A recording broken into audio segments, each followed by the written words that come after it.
An anti-government protest in Ethiopia's capital, Addis Ababa, has turned violent, with fights breaking out between police and demonstrators, and 6 people have reportedly been killed in violence in the north of the country. The protests, organised by the ethnic Oromo community, were against what they say is an unfair distribution of wealth in the country. It's the latest in a wave of large and violent protests against the government that have left hundreds dead and thousands jailed.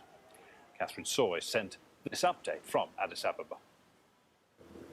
It's very difficult to verify a lot of the information that we're getting from different parts of the country. It appears that the government has shut down social media, has blocked a telephone network in parts of the country. But what we do know is that there is an increased security presence in and around the capital, Addis Ababa.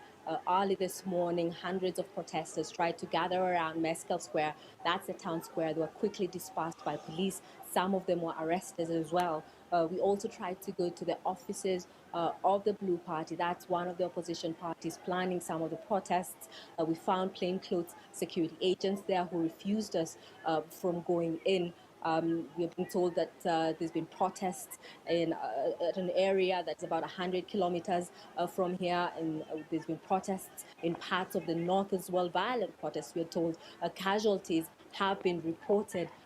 The government has said it will not tolerate what it calls illegal demonstrations, and the Prime Minister of Ethiopia, Haile Mariam Desalegn, on Friday issued a statement saying that his government is ready and willing to sit and listen to the people's concerns. But he also said that the government will be forced to take necessary measures against those violating regulations and disturbing the peace, as that's against the Constitution. So why is this happening? It's been months of protests by the 2 largest ethnic groups saying that the government has marginalized them, protesters saying that they're fighting for their economic and political rights. They say that the government is very oppressive and they just want their voices heard.